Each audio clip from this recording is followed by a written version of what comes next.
just realized I wasn't recording. So now the recording should be starting, and didn't miss too much.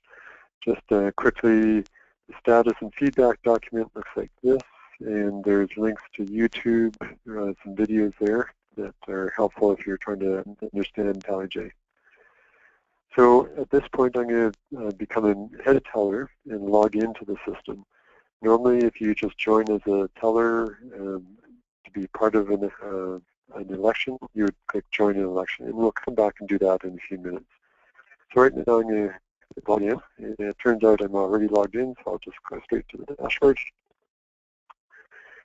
And this is a screen that shows a lot of different options across the top, and if I scroll down in here, there's big boxes that are major pages that you can click on to go to those pages.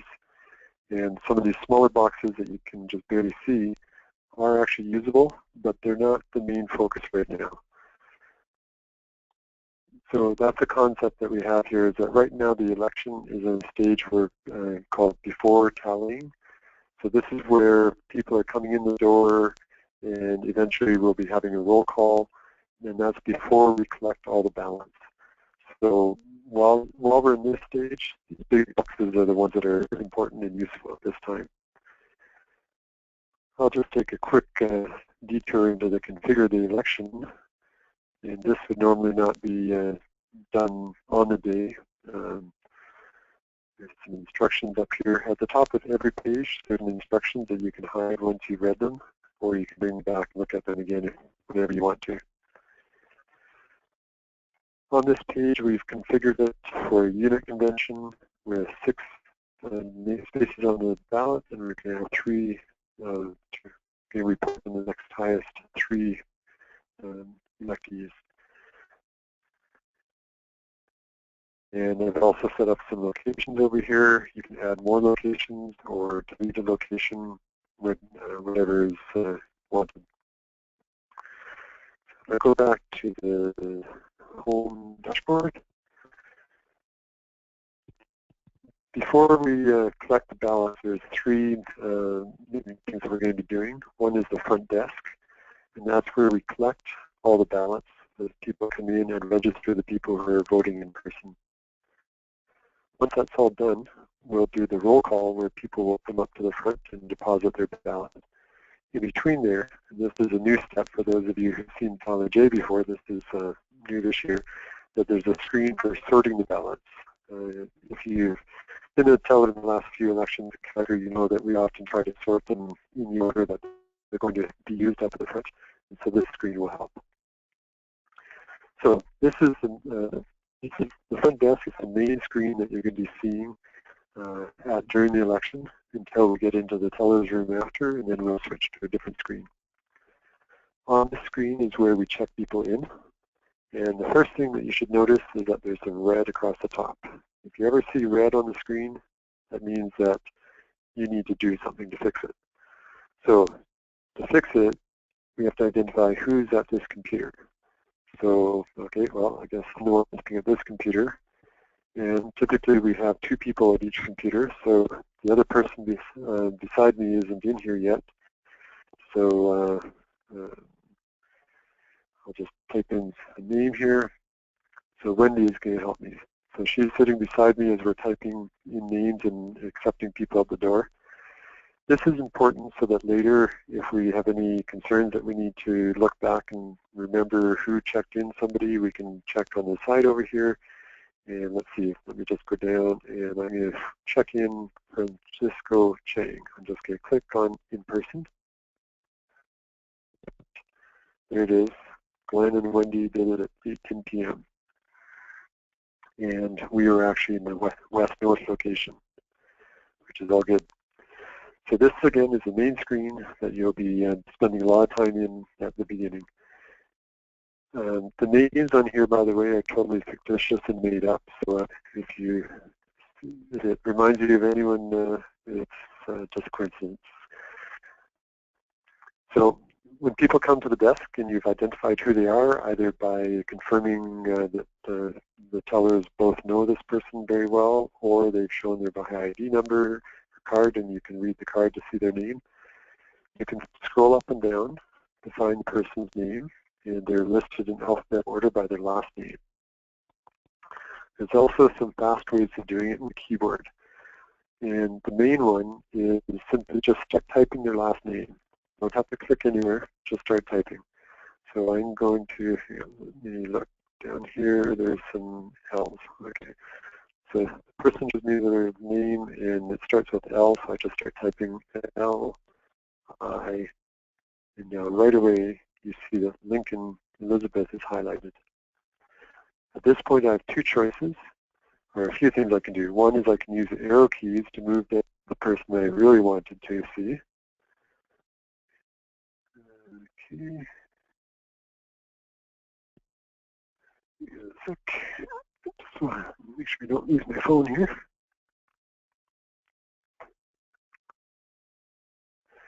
Okay, I can use the arrow key to move down to another person. You can see how the green hat is now changing.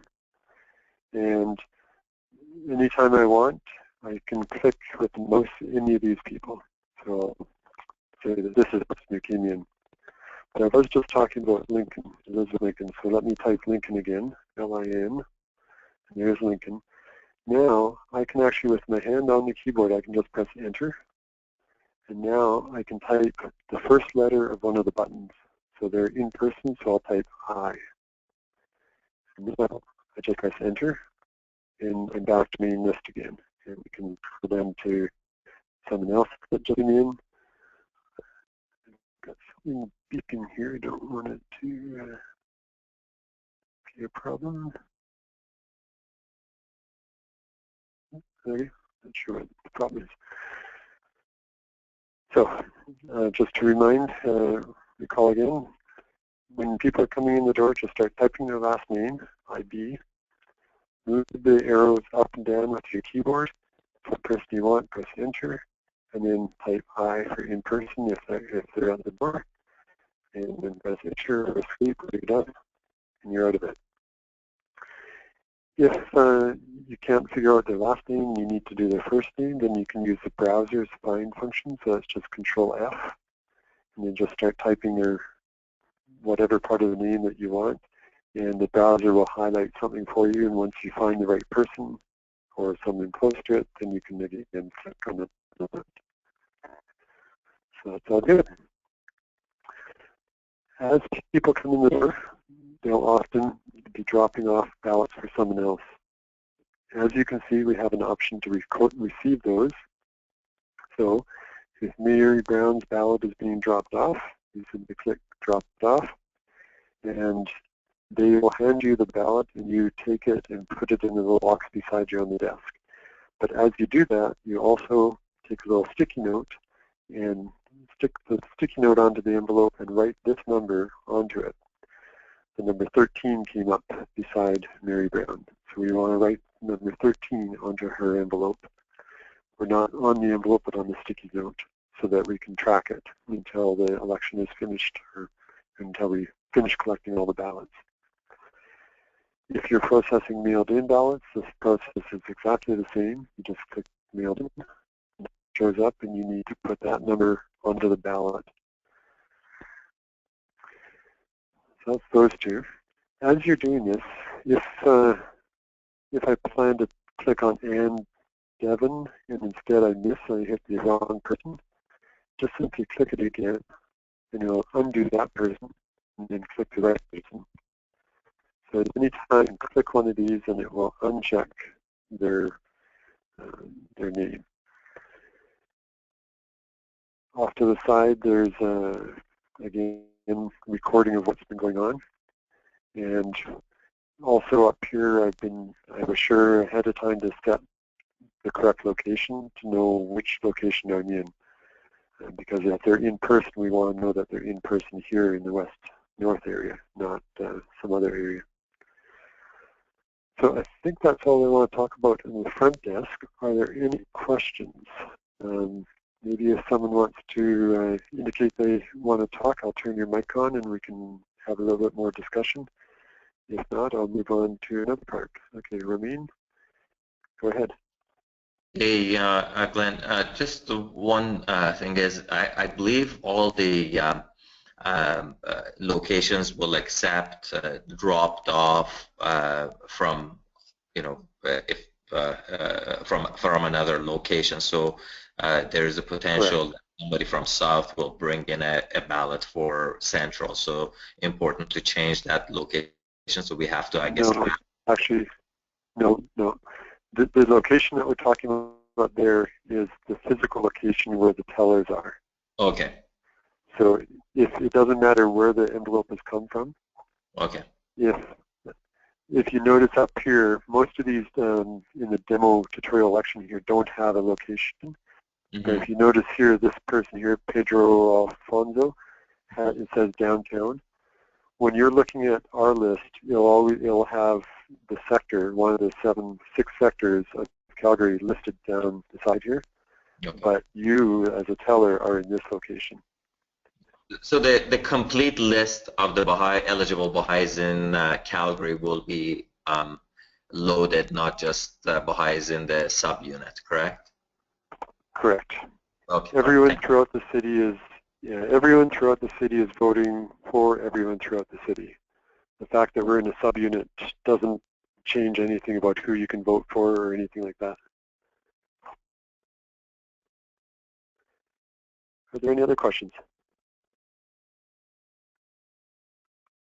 Go ahead, Sapa. Can you hear me now? Yes, we can hear you now. So it would be a good idea, I think, Glenn, if you gave us a cell number in case we have a disruption like this and we can't get a hold of you, something comes up. But at least we can text you.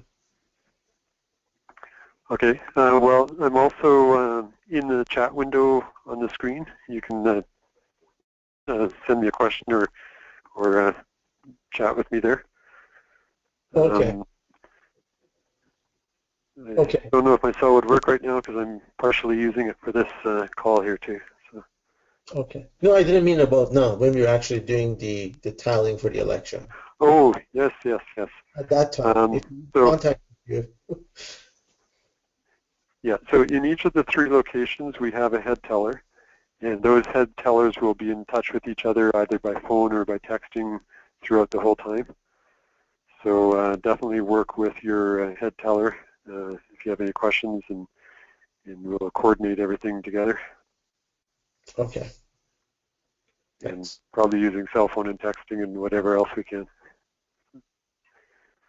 Any other questions about receiving people at the door? And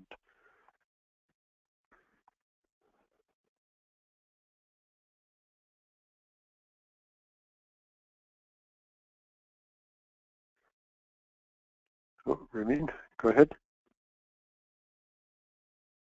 Yeah, so I understand all the mailed-in ballots will come to Central for counting, correct?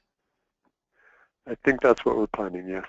Okay, so and then that'll be the responsibility of the admin office to deliver those to the location, right?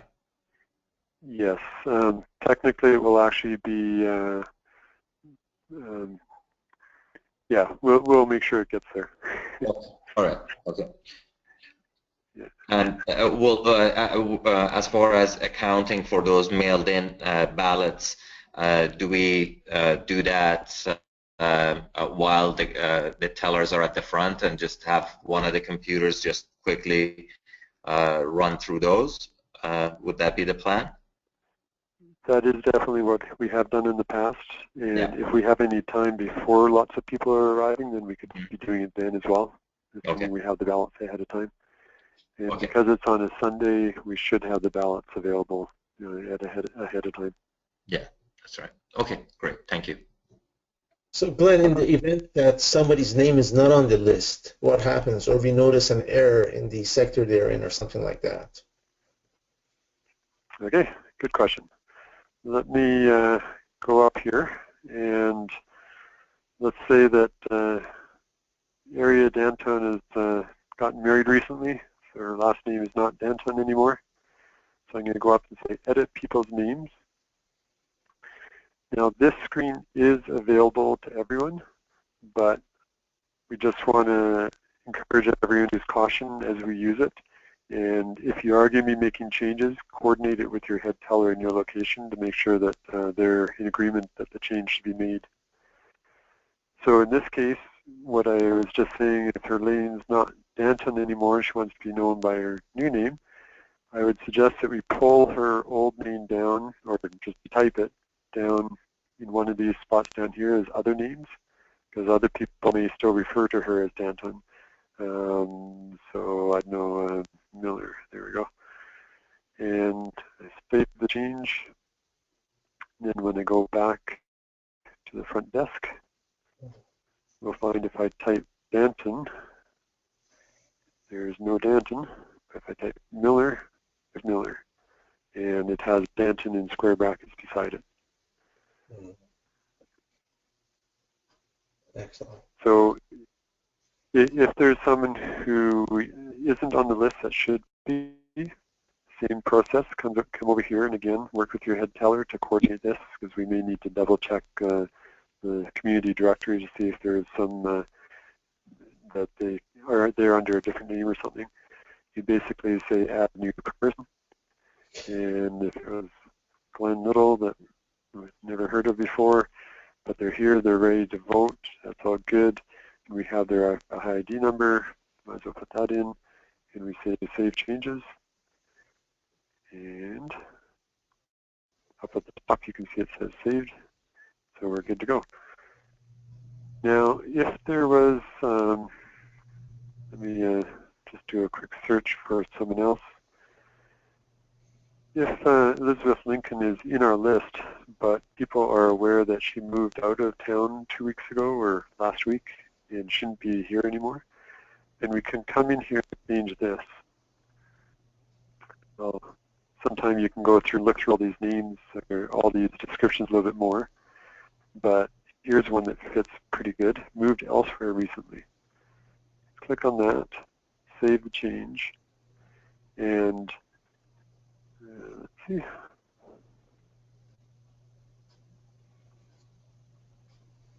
Just verify that worked here. Yeah. So when you go back to the front desk, is no longer there because they're not eligible to be voted for or to vote. So they don't show up.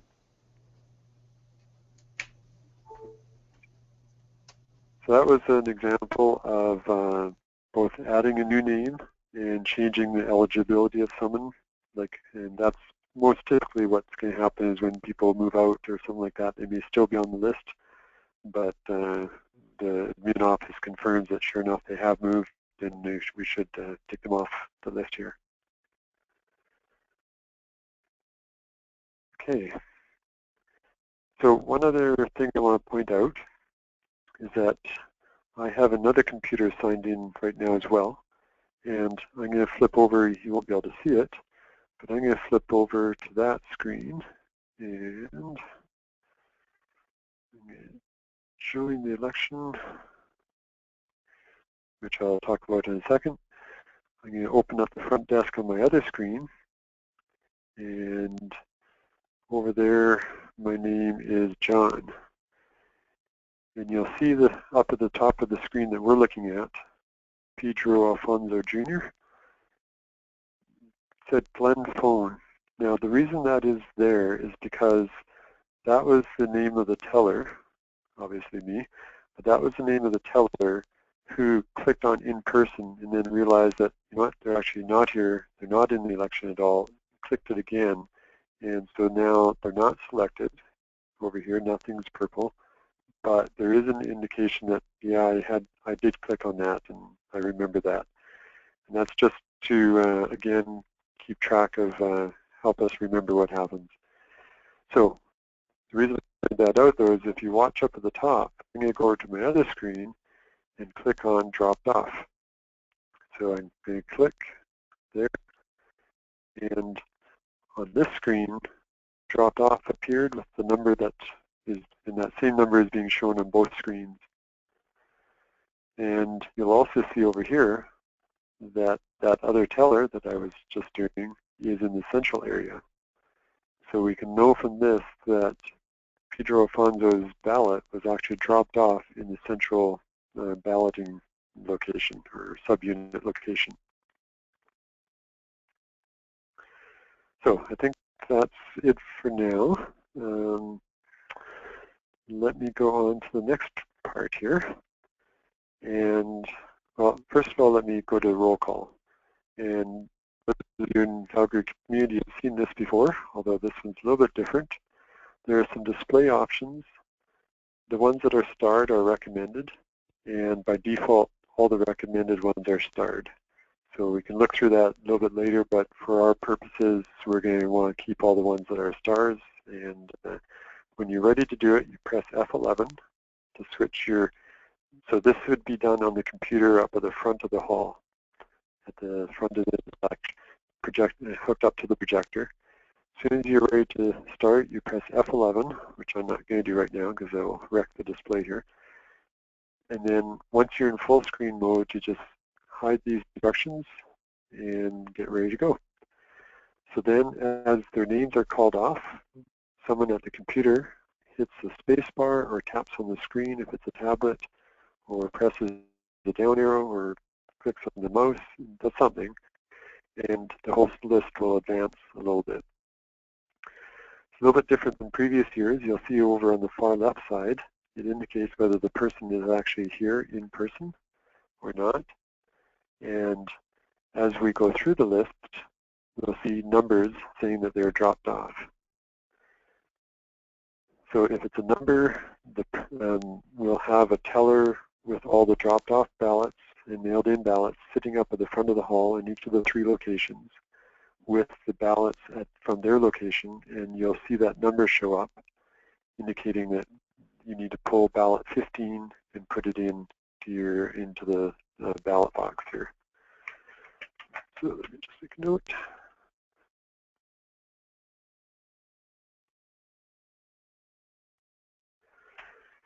And then typically what we do is read their name when it's in white and wait for them to come up and drop their ballot into the ballot box.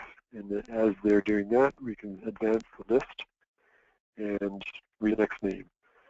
Again, if it's a number, it means there's no one going to be walking up, so it's a dropped off one. So as soon as the teller puts the ballot into the box, then the next name can be started. And again, you see the little indicator there that they're going to be walking up there as well. I'm going to, on another screen, okay, so let's say we're progressing through the list and someone else came to the door in the central area and was registered as being in attendance. Their name is Yoshi. So over on, as a teller in the other unit, I'm going to click on in person. And we can see here that Yoshi is now on our list, so we'll read that name, men or women, I'm not quite sure. But you'll see that doesn't have a symbol of a person, doesn't have a number, which means that yes, that person is voting, but they're not voting where we are. So we won't see them walking up and we won't have their ballot to put in. It's being done somewhere else.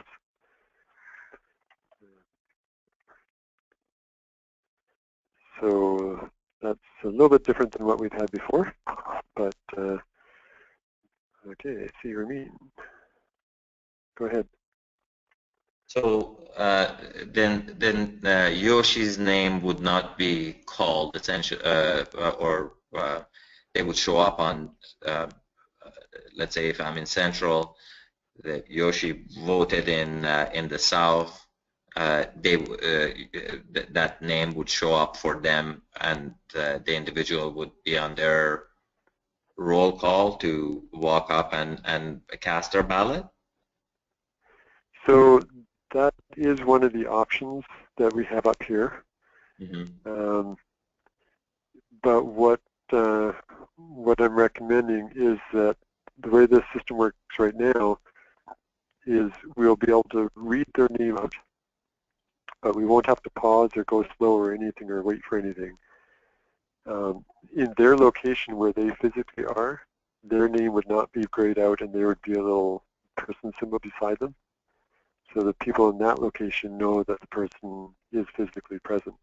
Here, if we read out their name, we know that they have voted in this election, but they're just not here with us.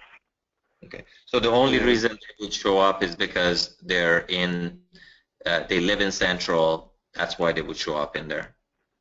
No, it's because they're voting in our unit.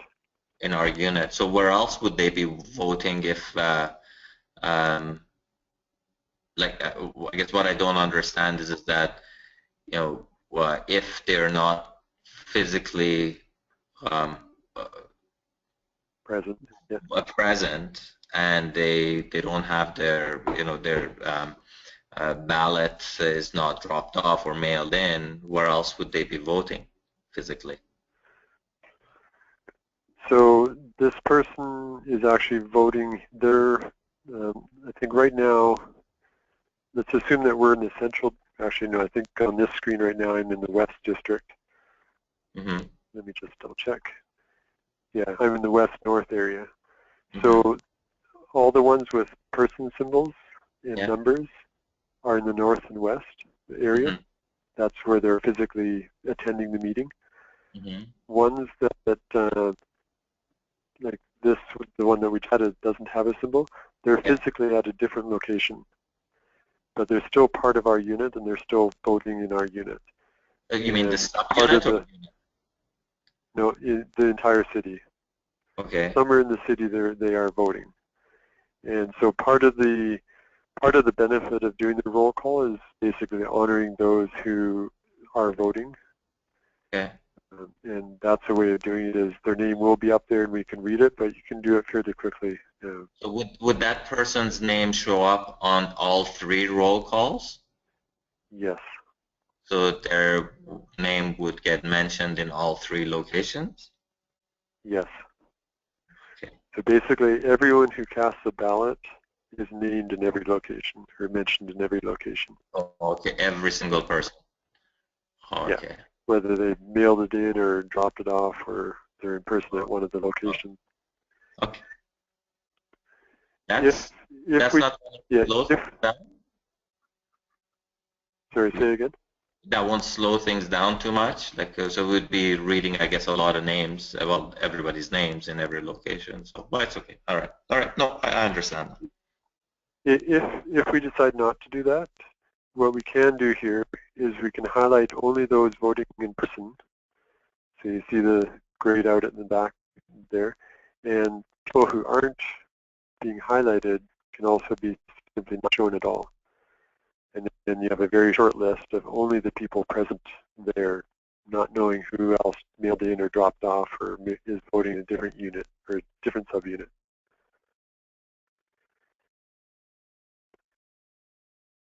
We can also switch to stay, let's see who's voting in the south, and so far we haven't registered anyone in the south, but I think we registered someone in the central area. Yeah, there we go. Yoshi is in the central area, so they're being shown as present.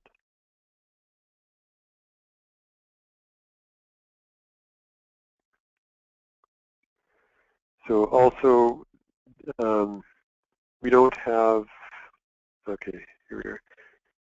This one person, we have their sector, their home sector, that we know their home sector, and it shows over here as downtown. So as we're looking through this list, the roll call, we'll see the names, and over to the side it will show what sector they're in. And if they're with us physically present in the location that we are, in any of the three locations in the city, their symbol will show up there, and we know to wait for them to come up to the front to deposit their ballot. If there is no person thing there, then we can go quite quickly. And again, down here, usually we would just read very fast and move on to the next one. We don't have to spend time on someone who's not there, but we are reading out their name.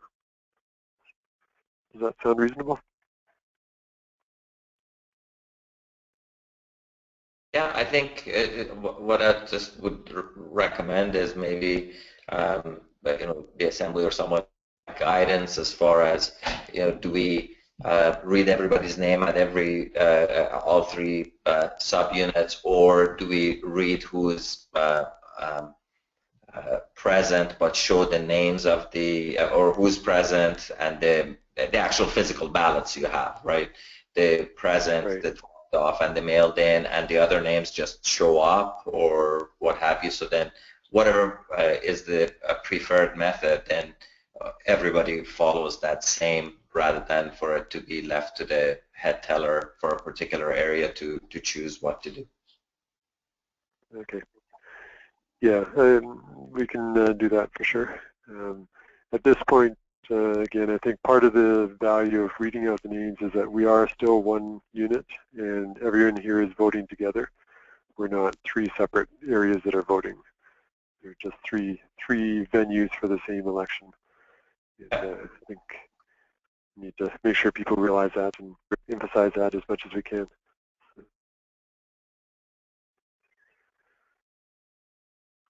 Okay, how are we doing for time? Oh, quite a bit. Okay, we need to move on then. So this screen was on the computer up at the front of the hall. Once we're done, you'll probably turn off the projector, and then you can go up to the very top and show these instructions and show the site views, and then go off to somewhere else. Okay, I just wanted to focus on this sort envelopes. If you look down the side here, the order that they're going to be pulled, we need the envelopes 15, 14, 11, put that down there, 12, 13. So 15, 14, 11 is ideally the order that we would have the envelopes ready to go. And that's where the sort envelopes pick comes in.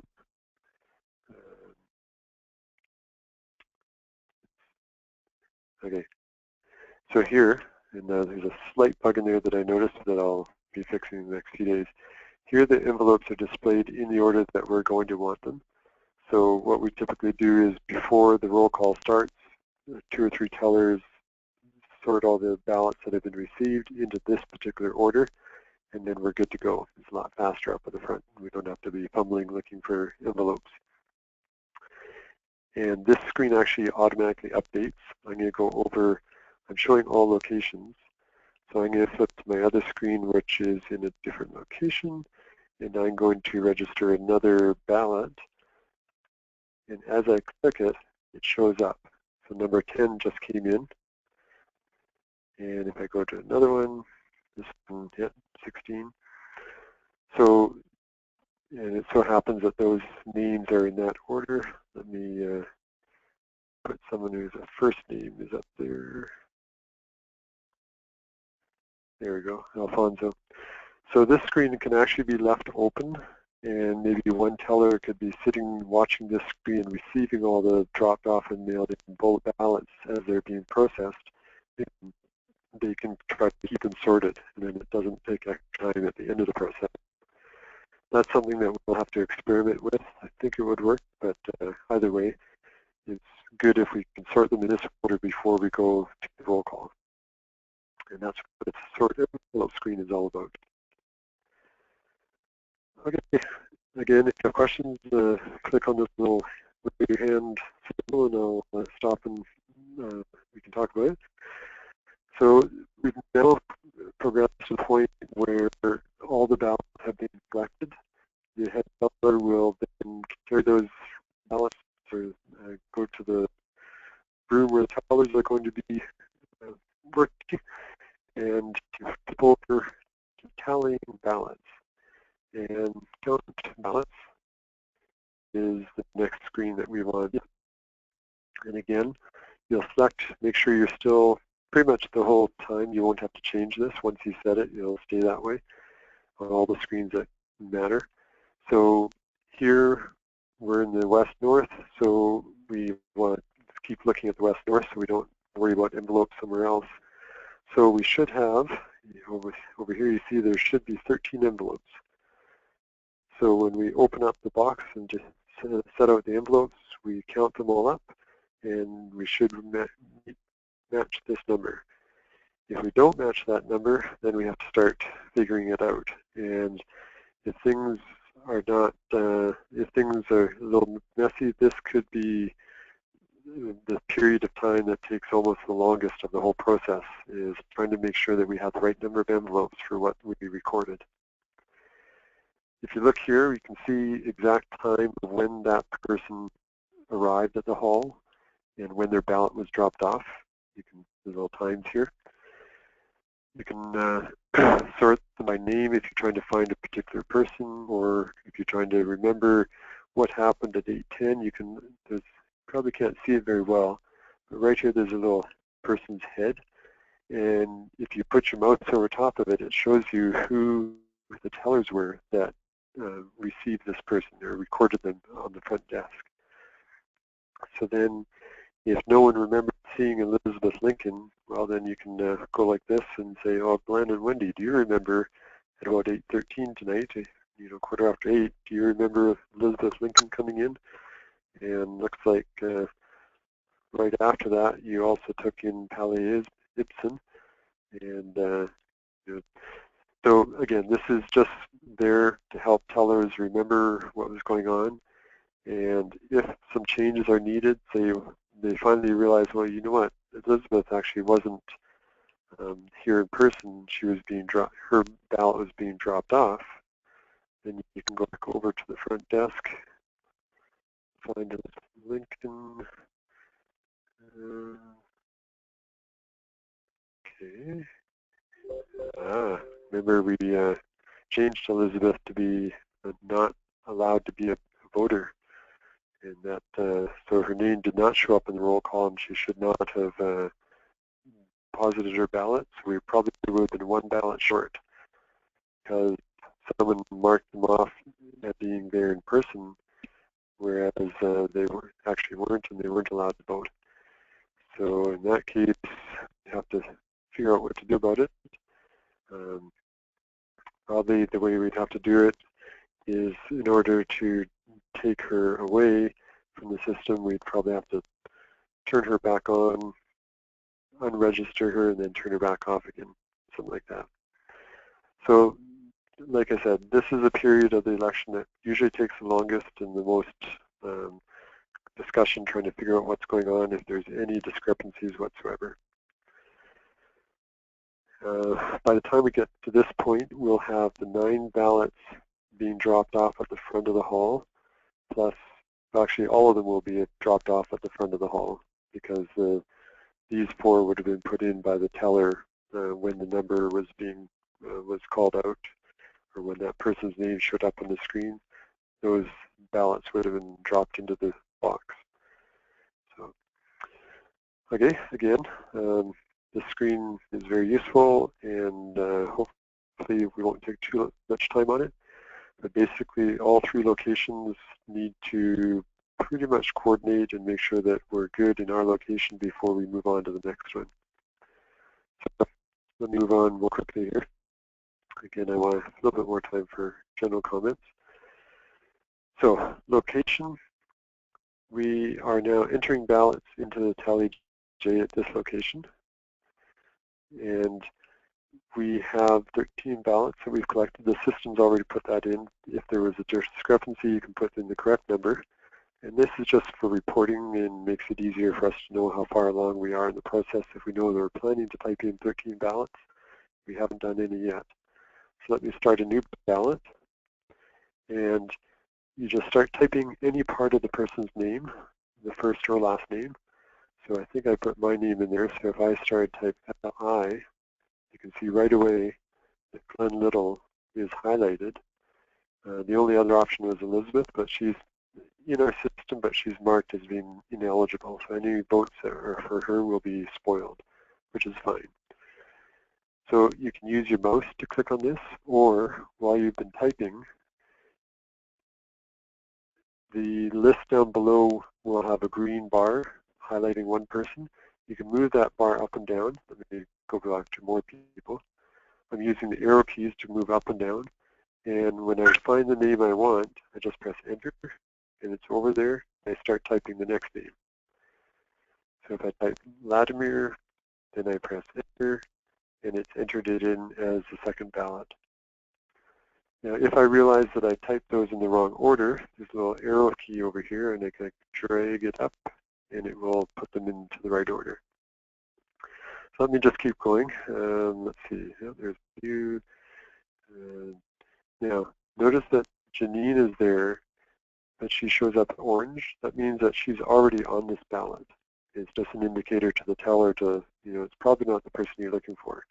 However, if on the piece of paper her name was written in twice, then we need to put it into the system twice. So simply press enter on her name again, and it comes in.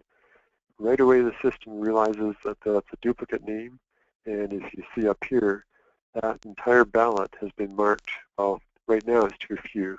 We don't care that there's a duplicate. Let me fill out the rest of the ballot. John and Karen.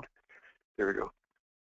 So now all 6 names have been typed in, and duplicates were found. So automatically this entire ballot has been spoiled because of duplicate names. And if we look back at the list of ballots here, it says duplicate names. One of the key ideas for TallyJ is that we need to replicate what's on paper onto the screen as closely as possible. So let me start another one, and I'm going to go, I'll just type in random names here. Okay, I've got space for one more, and that last name is maybe Johnny Joseph or John Josephs. It's actually not a person in our community, but we recognize the first name, we recognize the last name, but it's, that person, whoever is voting just now, mixed up someone. They must not have consulted the list, and their memory is bad, so they've written the wrong name. So here we say add new or spoiled, and we can add that as a new name, or if we can't read it, there's 3 things here. If it's just a scribble and there's just no name that we can type in, then it's illegible. If it's just, Joe, it's not a complete name, and we can't identify who it is, then we say not a complete name. If they've written it in Swahili and nobody here knows Swahili and there's no way that we can get translated, then we just say in an unknown language. But if it is a name that we can read, even though it's not in our community, it shouldn't have been there, we still come in here and say add new name. And now we put in what was there. So John, whatever, I'll just say Jacobs.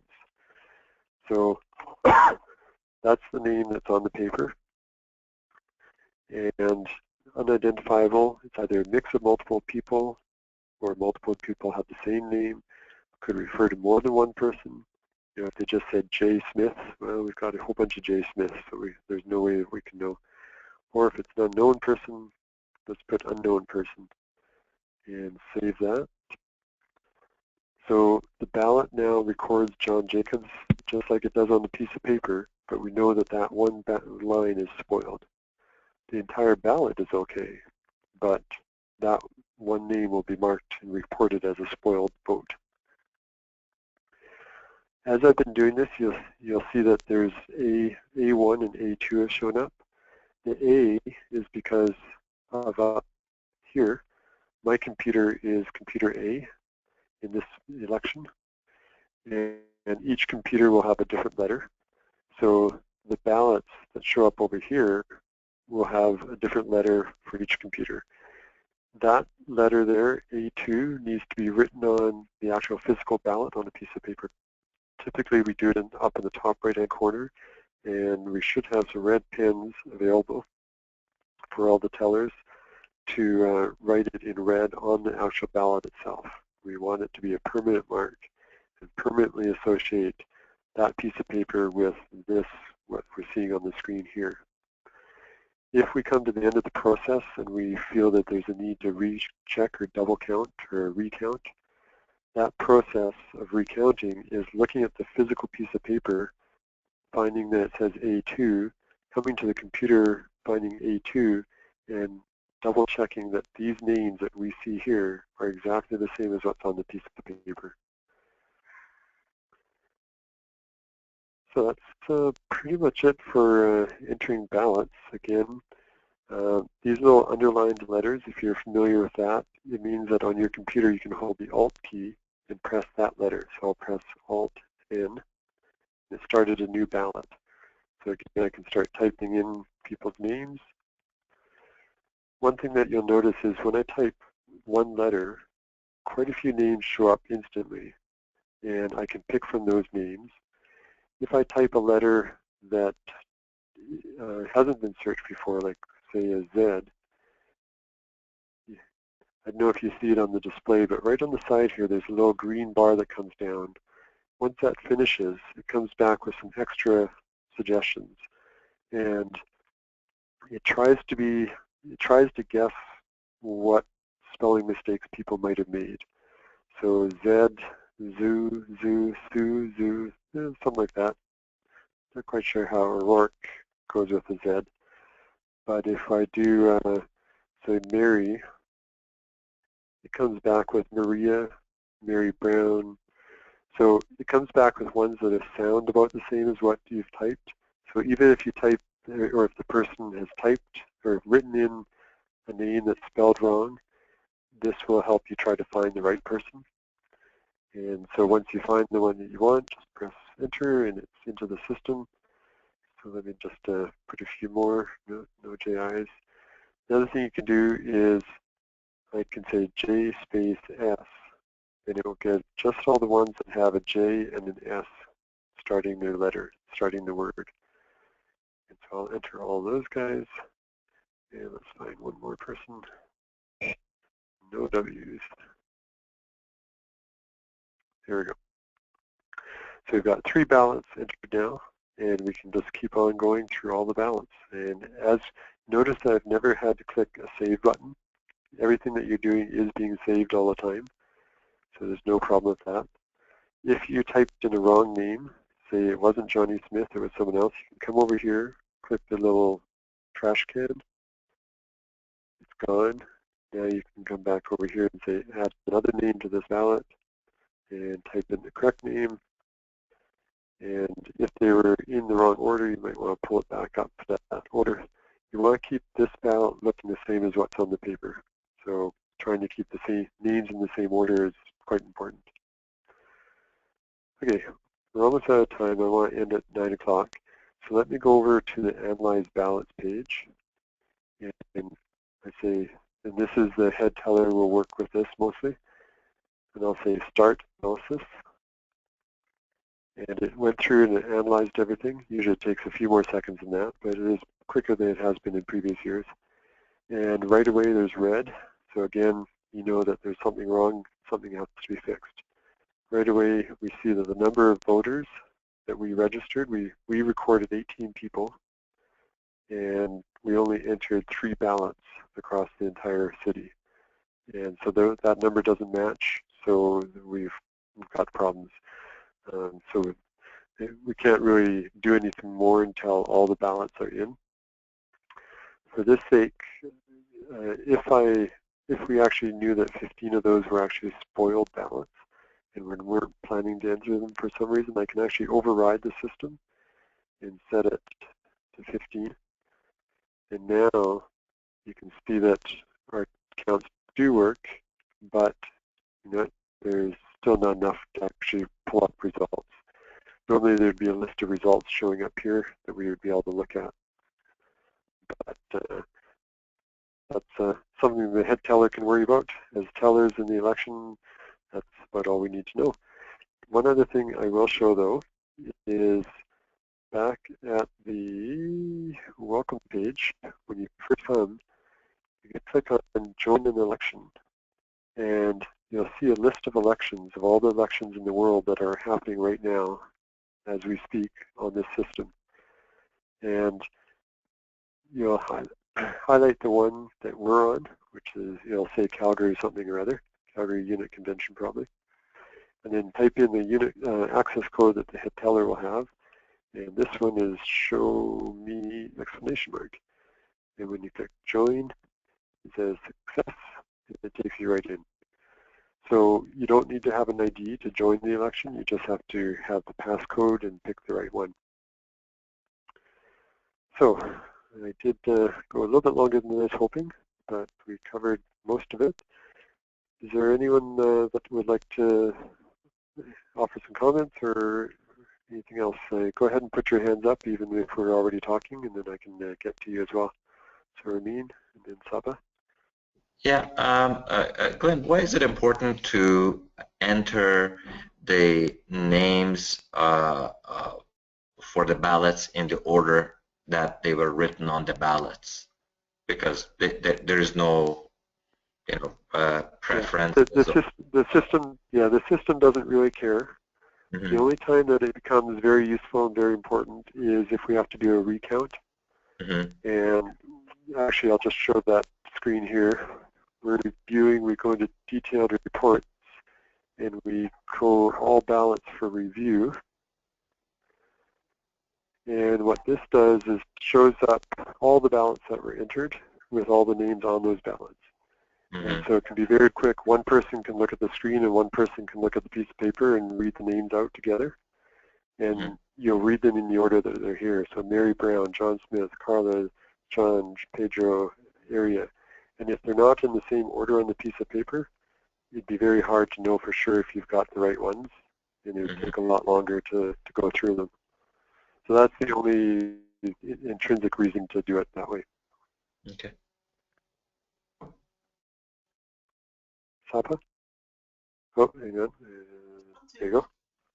There was one thing that I wasn't clear on, and that is why we have to write the number at the very beginning on a yellow sticky tab instead of just writing it right on the envelope.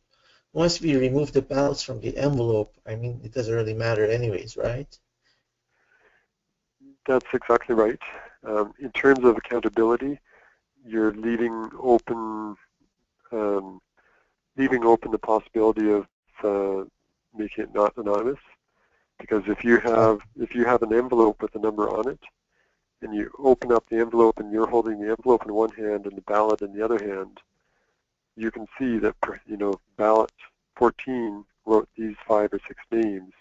You can look up ballot 14 in the system and know that Glenn Little wrote these names. It's no longer anonymous. So at what point do you remove that yellow sticky tab from the envelope? As it's being put into the box at the front of the room. I see. Okay, gotcha. Okay. So the individuals who come in and have their own ballots, there's no sticky note on those. But the ones that have been dropped off or mailed in, the tellers have. And so as we pick up the envelope, we look at the number on the sticky, verify that that's the one we want to put in, rip off the sticky and put it in. And from that point on, it's anonymous. Another reason that we put numbers on the ballots, on the sticky notes, is, and I think we even had a case last election, where someone's ballot was dropped off for them, but then their schedule changed and they were actually able to come to the election, so they showed up at the door and said, I'm here to vote, and we were able to say, great, we know that your ballot was number 13, so we look through the box, find number 13, rip the sticky note off, give it back to them, and change the front desk to say that they're now here in person. And they had their ballot back that they could drop off. Okay, thank you. Any other questions or ideas or thoughts that anyone would like to share?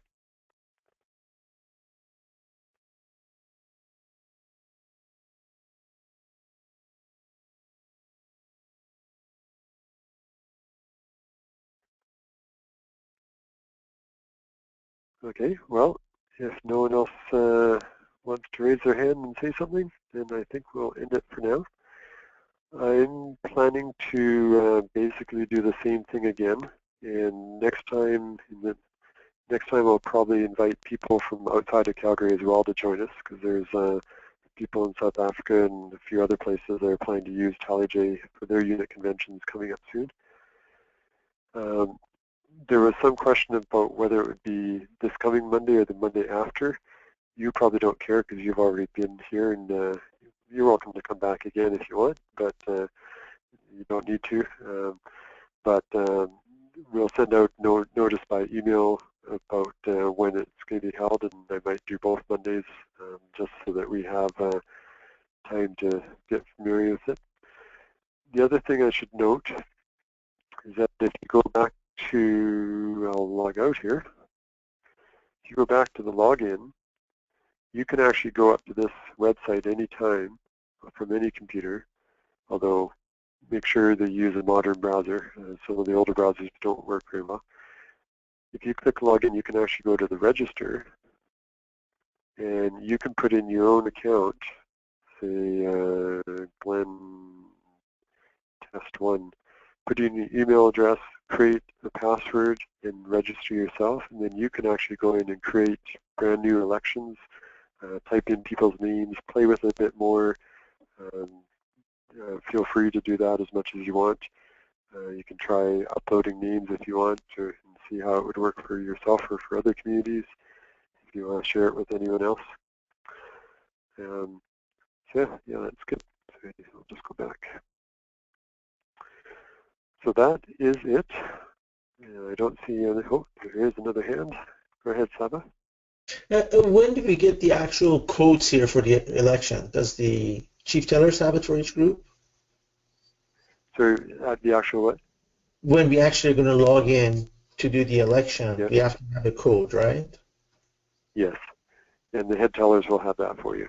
Okay, thanks. So again, we do have one head teller in each location that they're going to be working together as a tight team. So if you have any questions, they're the ones to ask, and they'll have the answers for you. Or if not, they can get the answer. Thank you.